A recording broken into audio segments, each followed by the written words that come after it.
여러분 그 양이라는 동물 생각하실 때마다 어떤 이미지가 떠오르십니까? 양은 여러분 어린아이들 동화책에 많이 등장합니다. 어린아이들 동화책에 보면요, 양은 깨끗하고 순진하고 지혜롭고 똑똑하고 심지어 예쁘기까지 합니다. 여러분 실제 양의 모습은 어떨까요? 우리가 지금 생각하던 그 이미지와 비슷할까요? 전혀 그렇지 않습니다. 우리가 양에 대해서 많은 부분을 오해하고 있는 거예요. 우리가 지금 양에 대해서 오해하는 부분이 어떤 것일까요? 먼저 양이 깨끗하다는 것, 이게 오해입니다. 여러분 양 생각하시면 하늘에 하얀 구름 떠오르시죠? 저희 아이들 동화책에도 하얀 구름과 양이 같이 나옵니다. 매우 깨끗하고 하얘 보여요. 그런데 여러분 이스라엘에 가서 직접 양을 보고 오신 분들 얘기를 들으면 가까이 가서 양을 보면 저렇게 더러울 수가 없다고 말씀하세요. 양이 깨끗해 보이는 건 그저 동화책에 나오는 이미지고요. 실제로 양은 너무 더럽답니다. 여러분 양은 좀 소극적이기도 해서요. 목자가 씻겨주지 않는 이상 오물로 덮어쓴 그 악취나는 상태로 계속 있을 수밖에 없답니다. 그래서 각종 질병에도 걸리기 쉽다는 거예요. 우리가 또 이 양에 대해서 오해하는 부분이 있는데요. 양이 매우 지혜롭다는 거예요. 자기 통제를 아주 잘할 것 같은 지혜로운 동물이 양일 것 같은데요. 양은 얼마나 미련한 동물인지 모릅니다. 여러분들 잘 아시는 대로 양은 풀을 뜯어먹거든요. 나뭇가지도 먹고요. 풀의 뿌리까지 다 뽑아먹는다. 그래서 이 양들이 2주 정도 머문 곳은 풀이 하나도 없고 황무지가 되버립니다. 그런데 문제는 배가 불러도 계속 먹는다. 목자가 강제적으로 밀어내거나 아니면 다른 곳으로 이동시켜주지 않는 이상 배불러도 계속 먹는다는 거예요. 여러분 배부르시면 어떻게 하셔야 됩니까? 멈추셔야죠. 그런데 이 양이 미련하게 배불러도 멈추지를 않는데요. 그것 때문에 죽기도 한답니다. 좀 찔리시는 분들도 계십니까 혹시? 우리가 양에 대해서 오해하고 있는 게 또 있어요. 양은 좀 느려 보이긴 해도 굉장히 여유 있는 동물, 평화로운 동물이라고 우리 머릿속에 각인되어 있거든요. 그런데 사실은 이 양에게는 그런 평화, 여유가 없답니다. 여러분 이 양은요 시력이 안 좋대요. 그래서 자기 앞에 한 10m 정도까지밖에를 못 본답니다. 10m 이상 앞에 있는 건 못 보는 거예요. 그래서 여러분 무리들하고 같이 움직일 때는 고개 숙이고 자기 앞만 보고 간대요. 멀리를 못 보는 거니까 자기 앞만 보고 가는 거예요. 앞으로만 가는 거예요. 여러분 생각해 보세요. 고개 숙이고 앞으로 가다가 그 앞에 절벽이나 낭떠러지가 있으면 어떡합니까? 그냥 떨어질 수 있는 거예요. 양이 이런 동물이라는 거예요. 그리고 또 한 가지 우리가 양에 대해서 오해하고 있는 게 있는데요. 양이 굉장히 순전하다, 순한 동물이다 이렇게 생각하는 건 이게 오해라는 거예요. 여러분 양이 그렇게 순하지를 않습니다. 고집이 엄청나게 세답니다. 여러분 목자의 말에 순종해서 잘 가야 되잖아요. 목자가 인도해주는 대로 따라가야 되는데 그렇게 고집을 부리고 안 간다는 거예요. 여러분 이 양은요 밥도 먹지만 물도 먹어야 되지 않겠습니까? 그런데 물이 어디 있는지를 몰라요. 그래서 목자가 물이 있는 곳으로 인도해 주는데 양은 그 물이 있는 곳을 그렇게 겁을 낸답니다. 그래서 목자가 아무리 가자고 해도 고집을 부리고 잘 가지 않는다는 거예요. 여러분 이렇게 이 고집 피우다가 그 팔레스타인 지방의 맹수들의 먹이가 되기 십상이라는 거예요. 여러분 이 양들 생각하시면 어떠세요? 좀 답답하시지 않습니까? 저거 어떻게 때려서라도 좀 고쳐야 되겠다고 이런 생각 드시지 않으세요? 그런데 여러분 성경이 여러분과 저를 양과 같다고 말씀하세요. 우리가 그렇게도 답답하고 미련하다고 생각하는 그 양, 우리와 같다는 거예요. 우리가 그 양의 습성을 닮았다는 거예요. 자, 우리 이사야 53장 6절에 있는 말씀, 우리 스크린에 보이시는 대로 우리 같이 한번 읽어보겠습니다. 시작. 우리는 다 양 같아서 그릇 행하여 각기 제 길로 갔거늘 여호와께서는 우리 무리의 죄악을 그에게 담당시키셨도다. 여러분 성경이 뭐라고 얘기하죠? 여러분과 저를 양 같다는 거예요. 양의 습성이 우리에게도 동일하게 있다는 겁니다. 그래서 양 같은 우리가 목자가 인도하는데도 불구하고 그저 우리 나름대로 우리 뜻대로 움직인다는 거예요. 잘못된 길, 악한 길, 위험한 길 우리 마음대로 막 가고 있다는 거예요. 어디서 맹수가 나올지 모른다니까요. 위험에 노출되어 있는데도 불구하고 목자의 얘기를 듣지 않고 여러분과 제가 그저 우리 욕구대로 욕심대로 살아가고 있다는 거예요.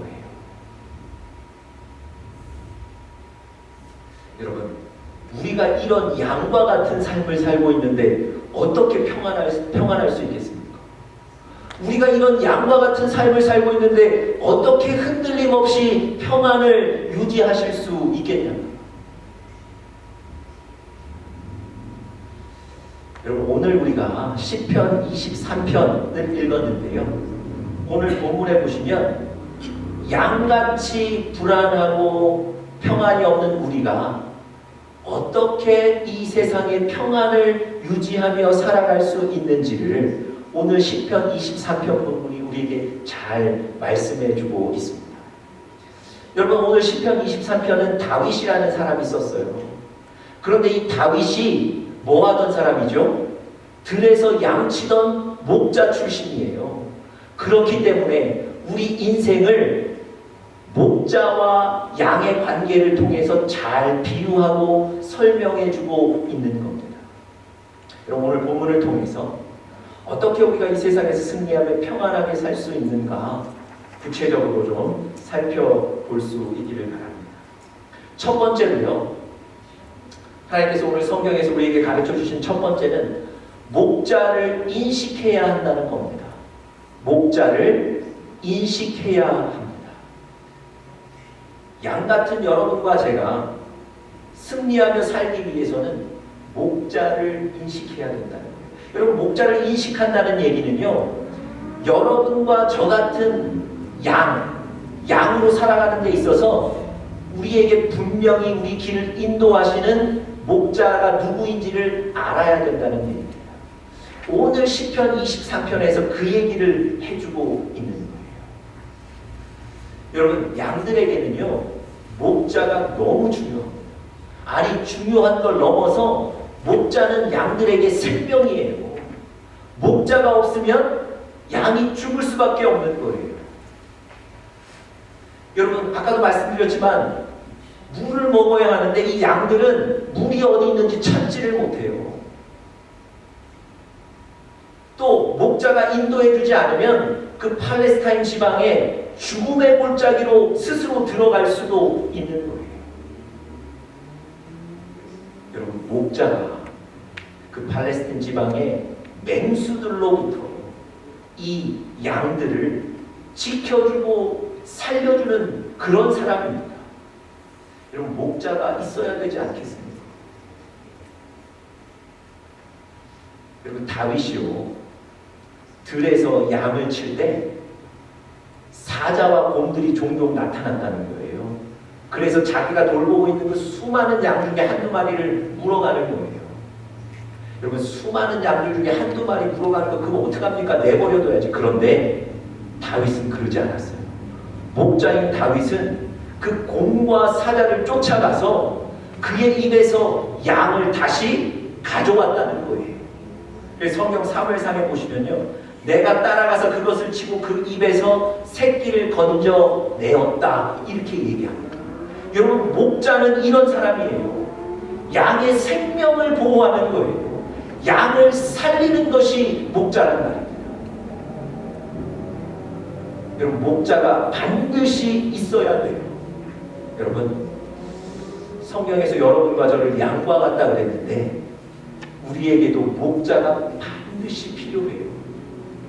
여러분들과 저에게 목자가 누구십니까? 오늘 1절을 보세요. 오늘 10편 23편 1절에 보시면 정확하게 얘기하시죠. 여호와는 나의 목자시니. 누가 여러분과 저의 목자라고요? 여호와. 여러분, 세상을 창조하신 그 전능하신 하나님이 여러분과 저 같은 양들의 인생에 목자가 되신 줄 믿습니다. 여러분, 이 구절은요, 여러분과 제 인생에 매우 중요한 선언입니다. 두 가지 면에서 그래요. 어떤 면이냐면, 첫 번째는요, 우리에게도 목자가 있다, 이걸 선포해 주는 거예요. 여러분, 목자 없는 양은요, 늘 위험에 노출되어 있는 거예요. 어디서 맹수가 나올지, 어디가 낭떠러질지 모르고 사는 거예요. 그래서 여러분, 성경에 보시면 예수님도요, 목자 없는 양들에 대해서 대단히 불쌍하게 여기셨어요. 마태복음 9장 36절, 우리 스크린 통해서 한번 같이 보겠습니다. 같이 읽어보겠습니다. 시작. 우리를 보시고 불쌍히 여기시니 이는 그들이 목자 없는 양과 같이 고생하며 기진함이라. 이스라엘 백성들을 지금 보고 예수님이 하신 얘기예요. 다른 나라에 의해서 늘 압제당하고, 그래서 고난과 고통 속에 먹을 것 없이 기근 속에 살았던 저 이스라엘 백성들에게 예수님이 뭐라고 말씀하셨어요? 목자 없는 양과 같다 그러신 거예요. 예수님도 목자 없는 양에 대해서 대단히 안타까워하시는 거예요. 그런데 오늘 20편 23편 1절에 보니까 여호와는 나의 목자시니, 여러분과 저에게 목자가 있는 줄 믿습니다. 여러분, 감동이 안 되시나요 혹시? 여러분과 저에게 목자가 있다는 거예요. 또 두 번째 중요한 면은 뭐냐면, 그 목자가 바로 위대하고 강하신 하나님이라는 거예요. 여러분, 목자가요, 실수가 많고 매우 나약한 사람이라면 그 목자 여러분 따라가실 수 있겠어요? 목자가 오라고 해서 따라갔는데 길이 잘못됐다는 거예요. 먹을 게 없는 곳으로 인도하는 거예요. 그런 목자 따라가실 수 있겠습니까? 그런데 우리를 인도하시는 목자는 누구라고요? 완전하신 분, 실수가 없으신 분, 이 세상을 창조하신 그 하나님이 여러분과 저의 목자 되시는 줄 믿습니다. 여러분과 제가 잘못될 염려가 없는 거예요. 할렐루야. 하나님이 우리 목자시기 때문에 그렇습니다. 여러분, 그래서 다윗이 시편 23편 1절에 그 후반에 뭐라고 고백합니까? 여호와는 나의 목자시니, 그 다음에 뭐라고 되어 있죠? 내게 부족함이 없으리로다. 그래서 나에게는 부족함이 없다고 담대하게 선포하는 거예요. 여러분, 다윗이 이런 얘기 어떻게 할 수 있습니까? 여호와가 나의 목자라는 걸 인식했기 때문에, 알고 있기 때문에 내게 부족함이 없다고 얘기할 수 있는 거예요. 다윗이 모든 것을 다 갖추고 난 뒤에 이 얘기하는 게 아닙니다. 다윗은 늘 어려움 속에 살았어요. 늘 고난과 고통 속에 살았습니다. 그런 다윗이 어떻게 이런 고백할 수 있었을까요?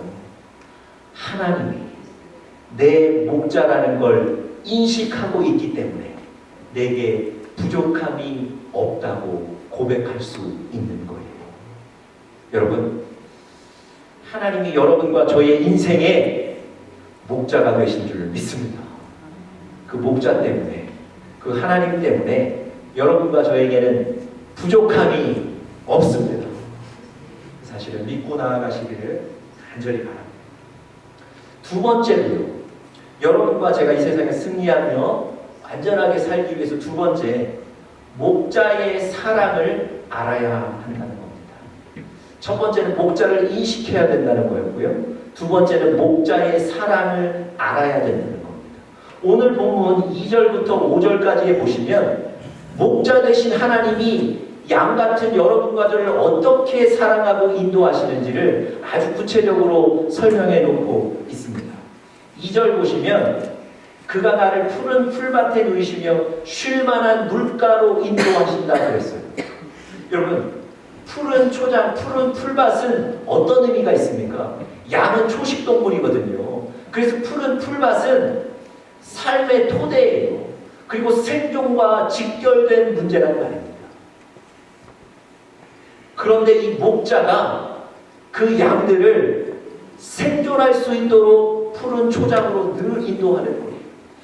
그리고 쉴만한 물가로 인도한다고 했습니다. 여러분, 쉴만한이라는 단어의 원어 뜻은 뭐냐면 잔잔한이라는 뜻이에요. 잔잔한 곳으로 인도한다는 거예요. 여러분, 양들은 물이 어디 있는지 모르거든요. 그리고 만약에 물이 있어도 급류 가운데 인도한다고 생각해 보세요. 양들이 그 급류의 물을 먹을 수 있겠습니까? 아니, 그 급류에 떠내려가 죽을 수도 있지 않습니까? 목자 되신 하나님이요, 양들의 필요가 무엇인지를 정확히 아시는 거예요. 아, 푸른 풀밭이 필요하고 잔잔한 물가가 필요하다. 그 필요를 아시고 배려하시고 그렇게 인도하시는 것이 바로 하나님의 사랑인 줄 믿습니다.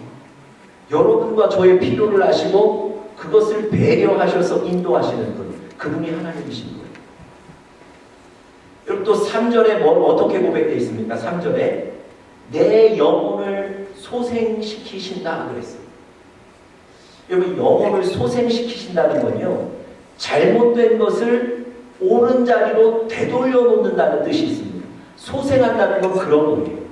죄악 속에 방황하던 사람들을 다시 예수님 앞에 되돌려 놓는 것, 이게 바로 소생시킨다는 의미예요.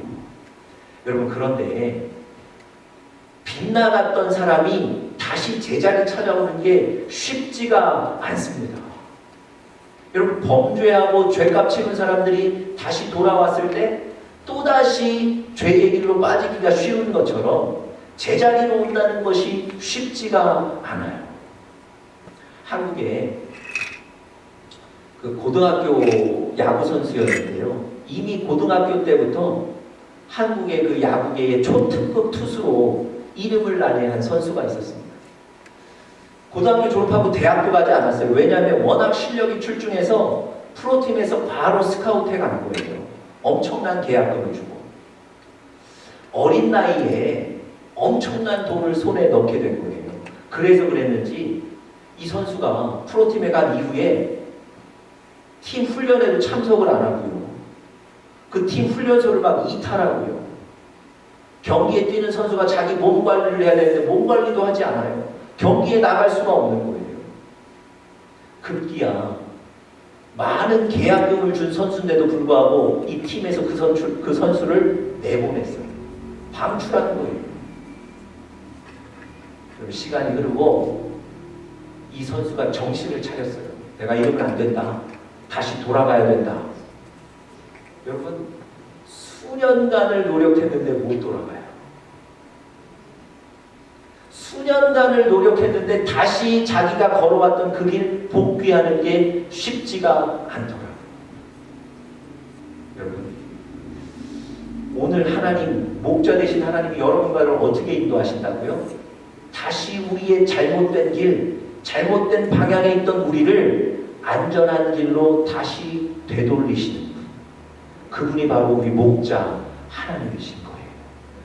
그렇게 우리를 인도하고 사랑하시는 줄 믿습니다. 또 3절 후반에 보니까 이런 표현이 있죠.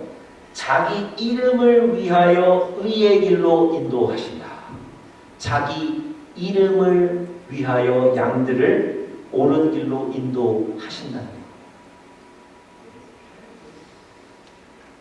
여러분, 이 목자들에게는요 천성적인 성품이 하나 있답니다.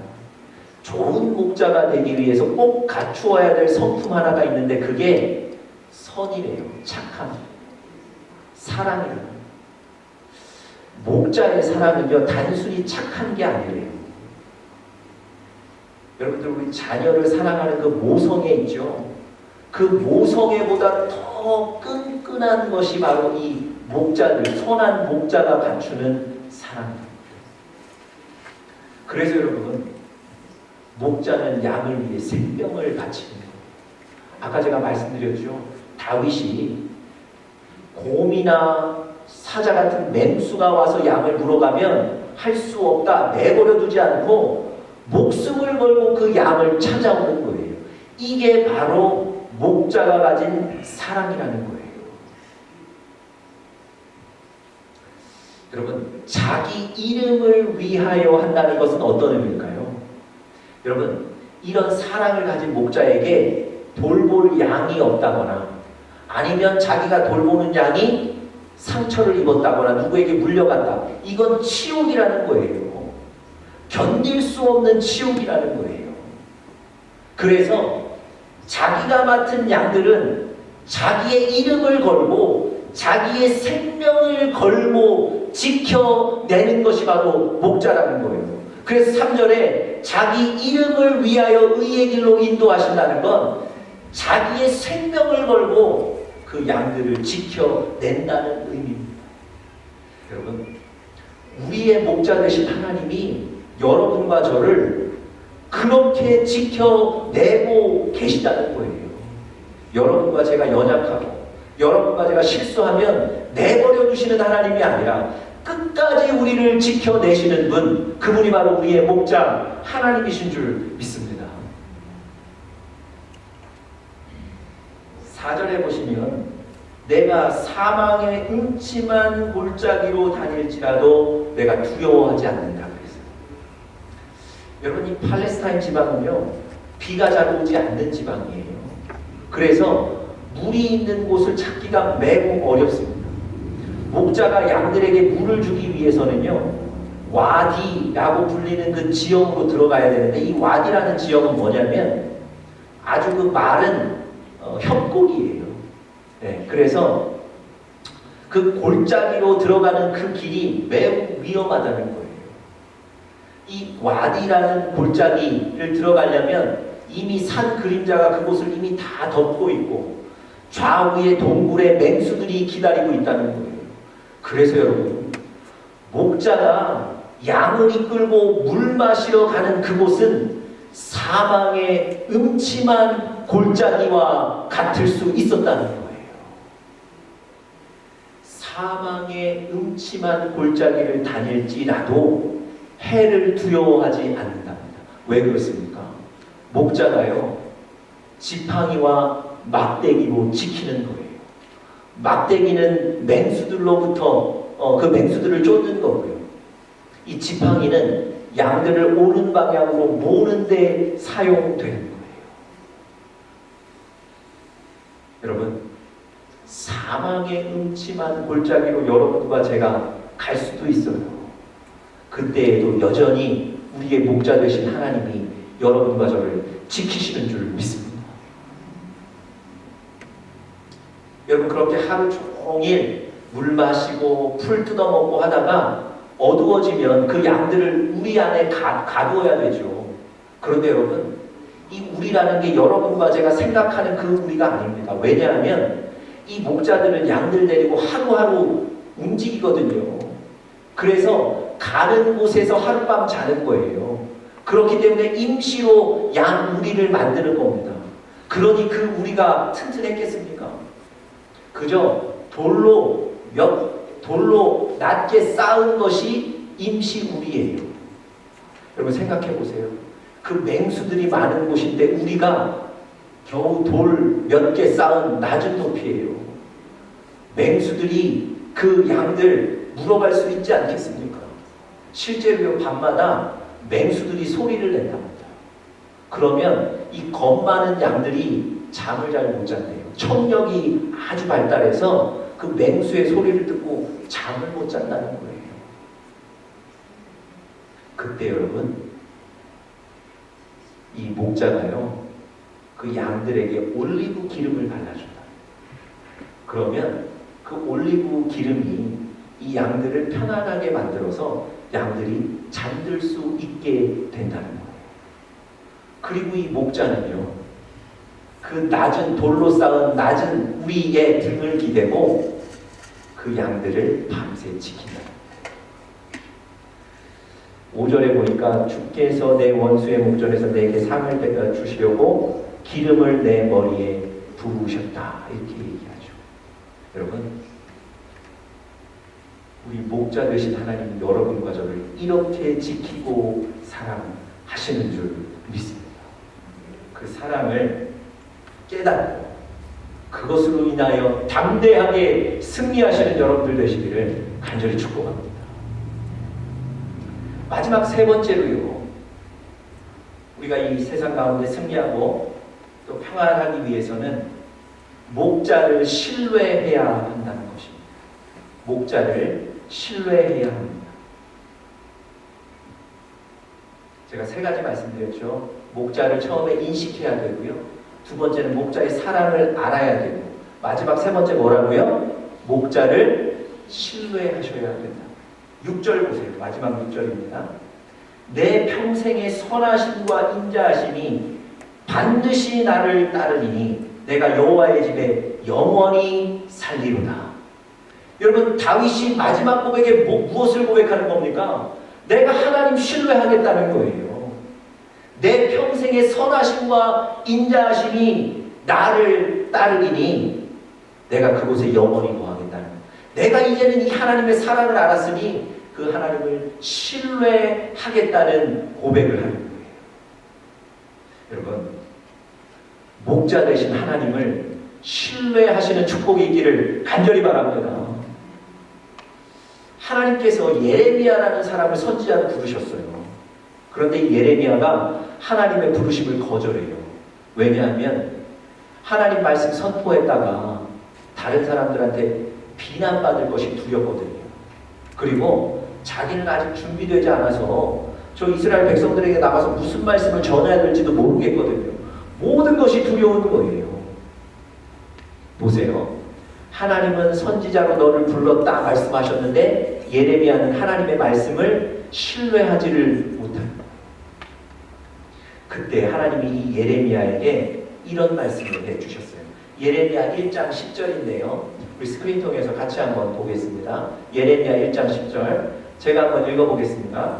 내가 오늘날 너를 열방의 만국 위에 세우고 너로 뽑으며 파괴하며 파멸하며 넘어뜨리며 건설하며 심게 하였느니라. 하나님의 말씀을 신뢰하지 못하는 저 예레미야에게 하나님이 뭐라고 말씀하신 거예요?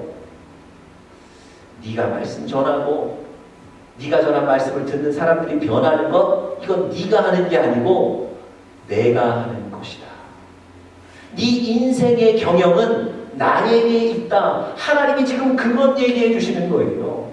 네 능력으로 하는 것이 아니라 내가 너의 인생을 인도하고 경영한다는 거예요. 내가 심기도 하고 내가 뽑기도 하는 인생의 주인은 하나님이라는 사실을 말씀해 주십니다. 여러분과 저에게도 동일한 말씀을 하세요. 우리가 심고 우리가 뽑는 것 같지만 아니에요. 하나님이 여러분과 저희 인생의 주인 되셔서 우리 인생을 심고 혹은 뽑고 건설하는 이 모든 것을 하나님이 해 가십니다. 여러분, 우리 인생을 움직이시는, 우리 인생의 주권을 갖고 계신 그 하나님을 신뢰하시는 여러분들 되시기를 간절히 바랍니다.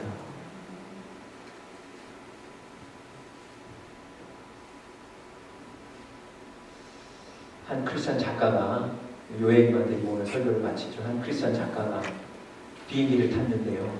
그날따라 날씨가 좋지 않아서 기체가 많이 흔들렸답니다. 기체가 이렇게 장시간 좀 흔들리니까 그 비행기 안에 있는 승객들이 조금 불안했던 것 같아요. 그래서 다들 안전벨트 매고 뭐 옆 사람하고 얘기하는 건 생각하지도 못하고 앞만 보고 그대로 눈 감고 있는 거예요. 그런데 이 작가가 어느 순간 옆을 이렇게 쳐다봤더니 엄마 품에 안겨있는 아기가 하나 있었다는 거예요. 근데 이 아기가 엄마랑 얘기도 하고 웃고 재밌게 놀고 있더라는 거예요. 뿐만 아니라 심지어 그 흔들리는 기체 속에서 잠도 자더라는 겁니다. 여러분, 그 아기가 왜 그렇게 할 수 있었을까요? 흔들리는 기체 안에 다들 불안해하는데 어떻게 그 아기는 잠까지 자냔 말입니다. 다른 이유가 없어요. 엄마 품에 안겨있는 거예요. 엄마를 신뢰하는 거죠. 여러분, 여러분과 제가 하나님을 신뢰하는 거예요. 하나님 품 안에 여러분과 제가 있습니다. 그 하나님 목자 삼으시고 그 하나님 의지하여 담대하게 살아가시는 여러분과 제가 될 수 있기를 간절히 축복합니다.